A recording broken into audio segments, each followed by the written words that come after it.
I love the Youth Theological Initiative. I love the Youth Theological Initiative.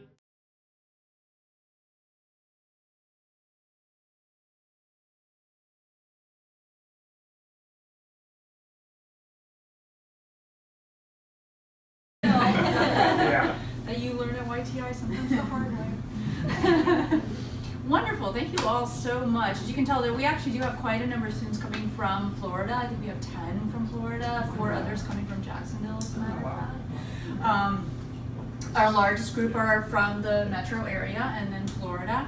But to also let you know, we have students coming from all over the world. We have, I don't know if you saw some of the young men hanging out in the lounge, but there's a young man from China who actually found out about it because his teacher there was one of the first, maybe even the same year as your sister, Deidre, told him about it. And then we have a young man from Jerusalem who's here. And then we are going to have 4 students from Ethiopia as well. And some of those are because we have ongoing partnerships with certain organizations, and some of them are just word of mouth, randomly found out about it and decided to apply.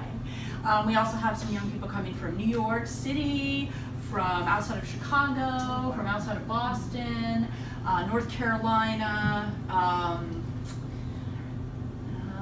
think that's about it, but generally just sort of a smattering. We also, it's a very ecumenical program, so our largest group is United Methodist, because this is a Methodist seminary and our network tends to lean Methodist, but we have Roman Catholics, we have Orthodox Christians. So what I'd like to do is give kind of just an overview of what the schedule is like, so you get a sense of what it's like. It's very, very busy. So the first thing I'll say is that if you do not hear from your child for several days, it's fine. Lots of times they get so caught up in what they're doing that they actually lose track of time. I'm assuming most of them have a cell phone and that's how you're going to communicate with them.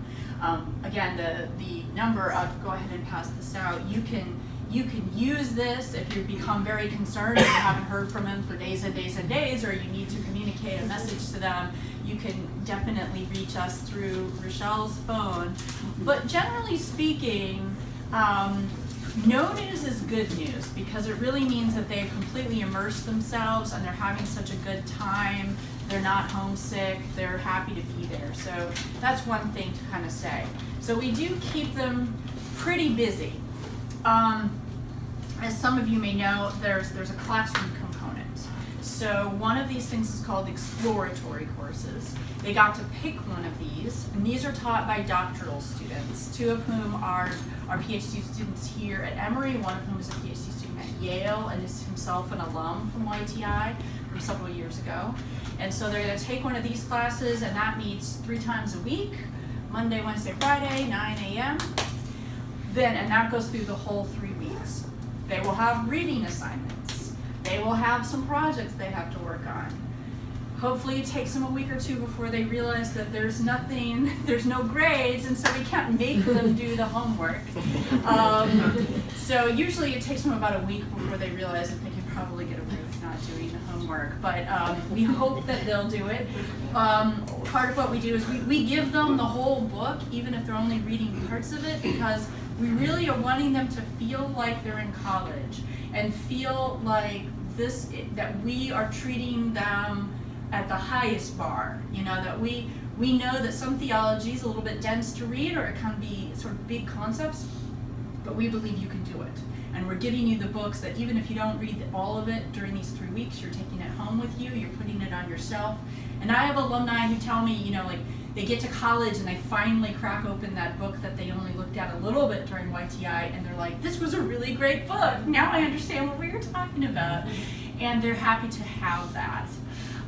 So they take exploratory courses.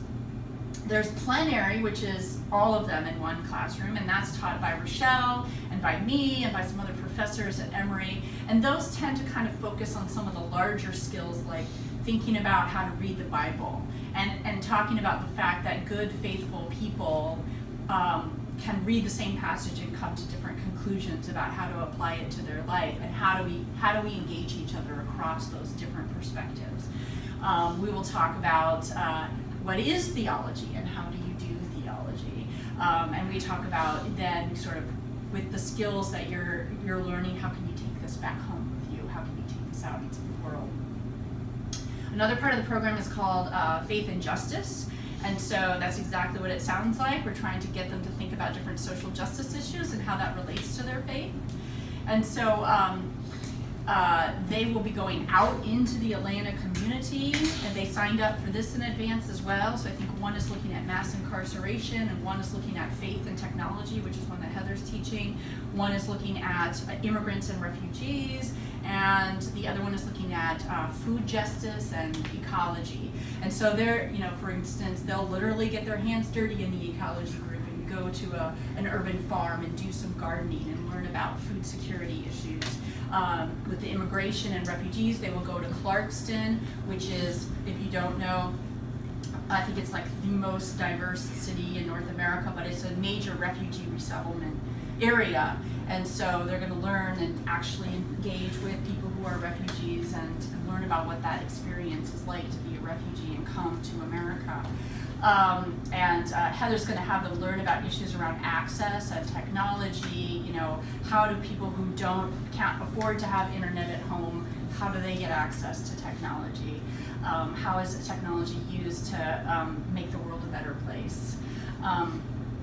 And then the mass incarceration, they're going to learn about all kinds of these issues. They're going to tour a police station and talk to a police officer, and also talk to people who are working on activism around mass incarceration. So they picked that, and in most cases they got their first choice or second choice, and so they'll be learning about that. And another facet to our program is worship. We have worship about 3-4 times a week. And the students, we call them scholars, by the way. The scholars plan the worship. And so everyone will have a chance to be planning worship. If they want to preach, they can preach. If they sing or play instruments, they'll be able to do that. If there's enough of them that want to make a choir, we'll have a choir. If they want to read scripture, if they want to do spoken word, if they want to do liturgical dance, anything that they want to share as their gifts to the worship, we will have. And it'll look different every night because we're an ecumenical community. So one night it might be, loud and raucous praise music or gospel music, and another night it might be taizé, and it might be chanting and very quiet and meditative. And our idea here is, first of all, so that everyone will be uncomfortable with worship at some point, but hopefully everyone will be comfortable in worship at some point as well. So that we're learning about the vast width and depth of our Christian tradition.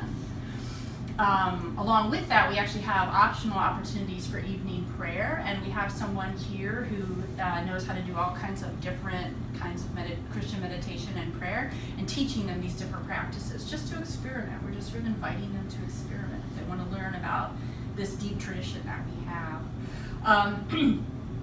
As an entire community, we go to a synagogue and we do Shabbat services, and we talk to a rabbi and ask questions about Judaism. As an entire community, we go to a mosque and we talk to an imam and learn about Islam. And as an entire community, we go to a Hindu temple and learn about Hinduism. We just happen to be very lucky that Atlanta is the only place in North America that has this huge Hindu temple. That's this amazing temple in Lilburn. And so the scholars are always blown away by the beauty of this temple and learning something about an Eastern religion. So all of that happens.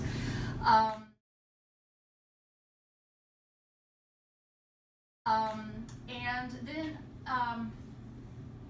a huge component really, which is sort of our implicit curriculum, right? That's actually pretty explicit, but that it's kind of woven through the whole thing, is what it means to build a community and learn how to live together. And I'm going to invite Rochelle to say something about that, because she's really the person that's living in the dorm and cultivating that. Yes, and so myself, along with 9 mentors, and we have an academy coordinator who kind of helps everything run, always make sure there's food. That's a very important job. And then even their teachers for their classes all live here with them. And so these are master's and PhD level students who leave their homes for 3 weeks and move back into dorms because we think it's vitally important that we are a part of this experience with the scholars. And so we live together, we dine together. What they're doing downstairs right now and playing games together, that will happen all the time. They'll go out, they'll play ultimate frisbee, or they'll go to the gym. They might go to the library together, they might walk to Starbucks together. So in many ways, this is, for some of them, might be the first taste of what it might be like to go off to college. For others, if they've had experiences like this, they'll have them again. And so it is it's important to us that we learn how to live together among difference. And actually a lot of the scholars said in their applications that one of the things they're really looking forward to by coming here is to be in relationship with people who have different opinions than them, or whose life stories are different. They just want to be exposed to people who are coming from different areas. And so we take that to heart, and we appreciate that, and we want to give them that experience. And so as a part of that, we've got, like, they'll be in these dorms, they're living on the floors. The male scholars will live on the 4th floor, female scholars live on the 2nd and 3rd floors, and those remain kind of divided that way. There will never be boys on the girls' floor, never girls on the boys' floor. The 1st floor stays as common space, so that's always accessible. In terms of safety, we are the only people living in this dorm, so this is the YTI dorm. Their keys give them access to the dorm, so all the doors do lock. And we're asking all the scholars to be in the dorm by 10:15 every night. And we have dorm checks, so we all gather together by floor at the end of the night at 10:30. That's our way of making sure everyone is here and everyone is accounted for. But it's also space for them to reflect on the day. They might offer a closing prayer together as a group. They just do different things to close out their day. But it's really a good chance for bonding. And so that takes place in the dorms. Other things that we do, so we have all of this wonderful theological learning and training and exploring other religions, and they also just have fun. So we have what we call the YTI Olympics, or YTI World Cup, depending on what year it is. This year we'll call it the Olympics maybe. But it's like a field day, a bunch of games we'll do outside. One night we'll have a movie night. We've got like an open mic, or we call it coffee house. So it's almost like a talent show, where they can bring their instruments or their poems or their spoken word pieces and share that with the group. So it's really a great chance of balancing all of the questions that they bring with just living with people and enjoying life and learning what it is to be in community with people who come from just different life experiences than you. And as a staff person, and all the staff people, we do this with your scholars. So we're all doing this together. And so we're playing games too, and we are getting up and singing karaoke as well. If you've ever traveled to a completely different place that you've never been to before, and you do a lot of touring, and you know how at the end of the day you're like, that is like the longest day I've ever had, right? And you're saying, when we did blah blah blah, and you're like, wait, that was yesterday. I can't believe that was only yesterday, right? That's what happens at YTI. There's so much new happening that a day feels like a week, and a week feels like a month. So we have this joke that I spent a year one month at YTI. Right? So time is bizarre. And on the last day, on that Friday night, we let them stay up all night. So they're saying goodbye, they're crying, they're so bonded, they're sad they're going home, they're staying up all night, they're like crying and then like passing out on a box of pizzas. They're crying and then they're passing out on the couch over there and drooling, they're crying, blah, blah, blah. So when you pick them up or when they come on the plane, they're going to be really tired and probably a little bit raw emotionally, right? And that is absolutely fine. But just be aware of that. And the other thing is that there's going to be so much that's happened, they're not going to be able to tell it all to you when they first see you. And so what I usually advise parents is to just let them talk when they're ready. You know, when you get them, especially if you're driving, say, all the way back to Florida or something, they may pass out in the car for like most of the trip, and because they need to catch up on sleep. And when they're ready, I mean, you know your child best. You know, some are really chatty, some need a lot more time. But I have alumni from 20 years out who are still saying that they're unpacking what they learned. I liken YTI to sort of downloading a zip drive in your brain and then spending the rest of your life actually opening those files. And 10 years out, you're still opening files and realizing what it means for you as a 25-year-old, as a 35-year-old, as a 45-year-old. And so just know that they may not even have the language to say everything that's happened, but they will eventually share. So I just usually advise parents to just let them take their time, just make sure they're fed and rested, and let them just process it as they need to. Certainly, if you're concerned, especially if you get a phone call and you're concerned that they're too homesick or that there's something going on, again, call the number. Rochelle is there. We're always ready to talk to you if you're concerned. But generally speaking, there's any intentional community, and if you've ever gone to a camp or been on an extended trip with people, with a large group of people, there's just a typical dynamic. It starts off, everyone's super excited, we all love each other, it's a honeymoon period, and then about midway through, everyone's tired and cranky, and they're starting to get real, and you're starting to realize that your roommate is getting on your nerves, and you've gotten into a disagreement with someone, and then that's when the homesickness might really kind of peak. But if you keep going, you're going to come out on the other side. Hi, come on in. You're going to come out on the other side thinking that it's the best thing you've ever done. And so just trust the process, but you might get the more homesick phone calls in week 2 or towards the end of week 1.